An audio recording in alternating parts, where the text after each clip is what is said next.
Salve, meus queridos e amados irmãos, sejam muito bem-vindos a mais um vídeo aqui para o canal É Lindo Ser Católico. Hoje vamos falar um pouco, pessoal, sobre o fariseísmo protestante e tipo assim, o mesmo proceder, a mesma forma que os protestantes agem hoje, é a forma que os fariseus agiam com nosso Senhor Jesus Cristo. Então, em qual sentido? Por exemplo, quem nunca teve uma conversa com um protestante que ele fala assim: onde é que está na Bíblia? Me dá um versículo. E aí você pega e dá o versículo e ele não quer saber onde é que está na Bíblia, porque ele quer entender. Por exemplo, assim, quando a pessoa te pergunta: por que vocês têm imagem? Se Deus não proíbe imagem? Quando a pessoa pergunta de bom coração, porque ela quer entender mesmo, você explica, aí a pessoa fala: ah, entendi.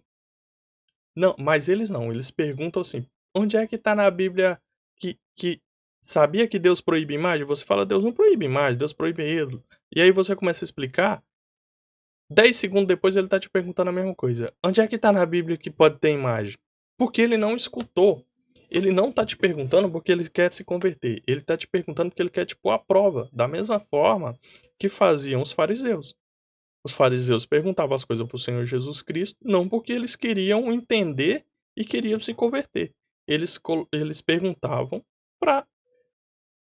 Como é que vai? Eles perguntavam para pôr o nosso Senhor Jesus Cristo à prova e pegar e ter uma ocasião de matar ele. E você pode ver que as mesmas coisas que os protestantes rejeitam aqui, os fariseus rejeitavam, e os fariseus, por exemplo, na questão de perdoar pecado. Quando Jesus perdoava o pecado, os fariseus pegavam e falavam assim: "Quem é esse homem para perdoar pecado?" E ele sentiu o desejo de matar nosso Senhor Jesus Cristo. E eles mataram nosso Senhor Jesus Cristo por isso também. Da mesma forma que vai te perguntar assim: onde é que está na Bíblia que Jesus fundou a igreja? Aí tá lá, Mateus 16:18. Mais claro do que aquilo não tem. É tão claro aquilo e é tão ridícula a interpretação de que Jesus está apontando para ele. Como é que você vai pegar uma pessoa, Simão, você é pedra. E aí depois você vai vir. Por que você vai falar que o cara é pedra se você vai apontar para você que sobre essa pedra edificarei essa igreja? Cara, seja ser. Como é que fala? Blasfemo. É blasfemo você falar uma coisa dessa referente ao nosso Senhor Jesus Cristo. Mas voltando aqui. Irmãos, o protestantismo, eles negam tudo. Então eles não querem saber. Por exemplo, quando eles te perguntam do purgatório, que você explica sobre o purgatório, eles não querem saber o, o que você. Como é o purgatório. Eles querem atacar aquilo que eles têm na cabeça deles. O judeu estava tão cego na questão do sábado, que o judeu não viu a ação de Deus. Deus estava agindo ali naquele exato momento, na pessoa da segunda pessoa da Trindade, que é o nosso Senhor Jesus Cristo, fazendo coisas extraordinárias. Coisas que não, que olhos humanos nunca tinham visto. Por exemplo, uma pessoa ressuscitar. Nada tem poder para fazer uma pessoa ressuscitar. Só Deus. Deus tem esse poder. Então, quando o Senhor Jesus Cristo ressuscitou a pessoa, se deles pensarem sobre aquilo, peraí, como que esse homem ressuscitou essa pessoa? Isso não. Isso não vem de homem, isso vem de Deus. É uma coisa para eles pensar. Por quê? Isso eram coisas que o Messias ia fazer. O homem esperado, aquele que Moisés falou. Porém, eles estavam cegos na lei, cego no dia de sábado, assim como os protestantes estão cegos na Bíblia. Quando o Senhor Jesus Cristo curou a mão do homem, o homem que tinha aquela mão atrofiada, que não servia para nada, uma mão descartável, que não servia para nada, de repente o Senhor Jesus Cristo pega ele ali e a mão do homem, como é que é? Fica sã, fica perfeita. Você vendo um milagre desse, você iria pensar e falar assim: "Meu Deus, o que está acontecendo aqui? É ele só pode ser o Messias". Você ia, como é que fala? Você ia prestar atenção nesse homem. Você ia refletir sobre aquilo, porque não cabe ao o homem comum fazer aquilo. Os bruxos, os falsos que adoravam falsos deuses, que faziam bruxaria, eles faziam coisas como é que fala? Ilusória, né, porque o demônio não tem poder para fazer milagre. Santo Antão vai falar que o demônio não tem poder para nada, que ele simplesmente ele usa como ele é um anjo, ele consegue se materializar, por exemplo, em um tigre e fingir que vai te atacar para te causar medo, mas fazer uma coisa real ele não tem. Então ele usa de ilusão para enganar as pessoas. Da mesma forma que os bruxos, essas pessoas que fazem magia, eles usam de uma artimanha para enganar as pessoas, agindo às vezes também pelo demônio, né. Mas as coisas que nosso Senhor Jesus Cristo fazia é nítido, tanto é que o Nicodemos fala para ele: "Senhor, isso que você faz só pode vir de Deus. Não cabe a outra criatura fazer isso que você faz". Ele viu, entendeu? Ele viu algo no proceder daquele homem, que Jesus era Deus, mas Jesus era homem, 100% homem, 100% Deus. Porém, o povo naquela época não via Jesus como Deus, o povo via Jesus como um simples homem, entendeu? Porque Jesus nunca foi visível, como Deus, ele foi visível apenas como homem. Então as pessoas creram nele como Messias, mas não viram ele como Deus, porque ele estava na figura de homem. Agora, em relação a isso, os judeus não viam os milagres, eles estavam preocupados com o sábado, eles tinham violar o sábado, vamos matar ele, vamos apedrejar ele, vamos jogar ele do como é que fala? Do precipício. Da mesma forma que os protestantes não vê a ação de Deus hoje. Deus não parou de agir quando nosso Senhor Jesus Cristo foi. Deus continua agindo, a Santíssima Trindade continua agindo no mundo. Tu pega os milagres, tu pega o milagre eucarístico de Lanciano, tu vê aquilo, tu fica, espera aí, alguma coisa aconteceu aqui. Você pega os milagres dos santos, São Pedro ressuscitou a menina. São Pedro não tem poder para isso e ele fala, eu não faço, por exemplo, os santos falam, não é eu que estou fazendo, é Deus. Então Deus está agindo através dos santos. E eles não veem isso. Não veem. Por exemplo, os católicos têm a tradição de sempre ter um pedacinho da roupa, um pedacinho do osso, alguma relíquia do santo. E na Bíblia narra que as pessoas pegavam os lencinhos de São Paulo, relíquia do santo, e guardavam, e aquelas relíquias faziam um milagre. Continua acontecendo ainda hoje com as relíquias do santo. Só que eles não veem, porque eles estão muito preocupados. Eles estão assim, assim, ó, igual os fariseus, só perguntando, perguntando, sem querer saber. É só para pôr a prova. Os fariseus levaram a mulher a Jesus Cristo. Senhor, essa mulher adulterou. Na lei diz que é para nós apedrejar elas. E eles falam isso não para que Jesus cumpra a lei com eles, mas para que Jesus seja posto à prova lá. Vai falar que é para pôr Jesus à prova. Quando te perguntam um versículo sobre o purgatório, não é porque eles querem entender e saber o que é o purgatório na visão católica. É para pegar e falar assim: isso não é bíblico, isso não está na Bíblia. Você vai explicar meia hora explicando, tam, tam, tam, tam. Quando você terminar, a pessoa vai fazer a mesma pergunta, porque não tem interesse em saber. É simplesmente uma cegueira demoníaca, igual o São Paulo vai falar.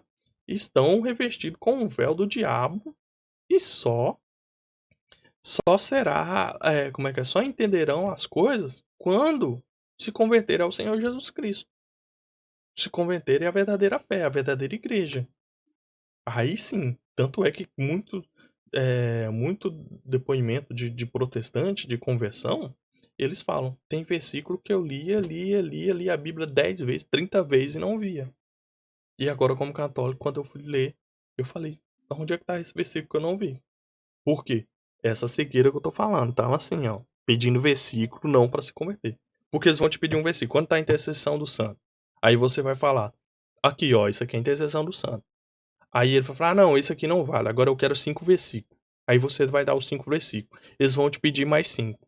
Aí eles falam: "Ah, onde é que tá na história, tá?". Aí você vai ler a patrística, aí você vai dar: "Ó, esse aqui era discípulo de São Pedro, ou de São Paulo, de São João, e ele falou isso e isso". "Ah não, agora eu quero o que diz assim, eu quero que você me fale onde é que faz bolo com ovo, farinha e não sei o quê". Aí você fala assim: "Olha, não tem, do jeito que você quer, não tem". Porque a Bíblia não é assim que funciona.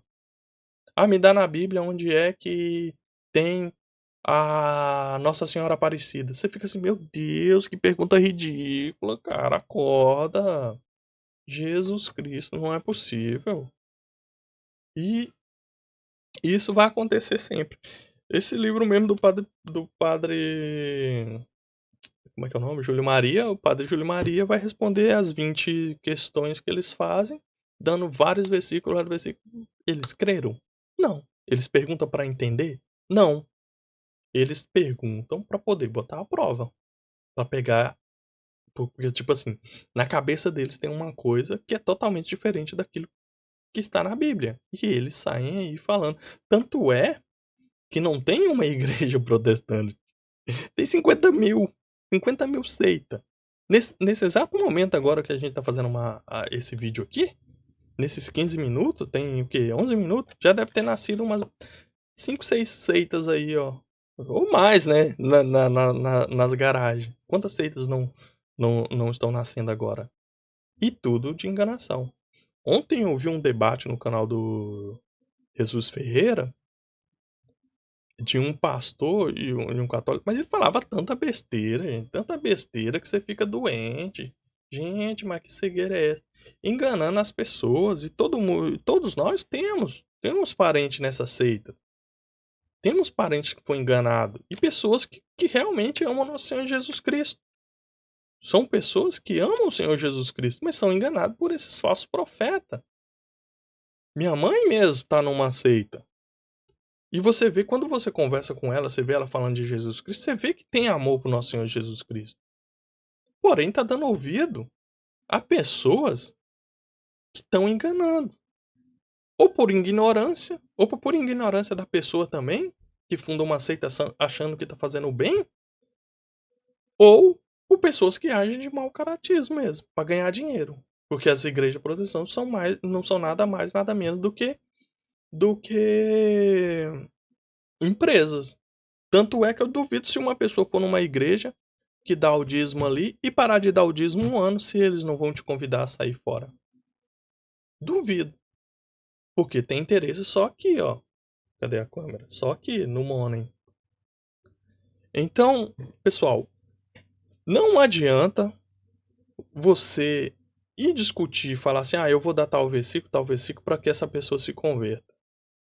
Não. Você vai dar o versículo, você vai explicar para que os seus irmãos católicos vejam as verdades da Igreja Católica.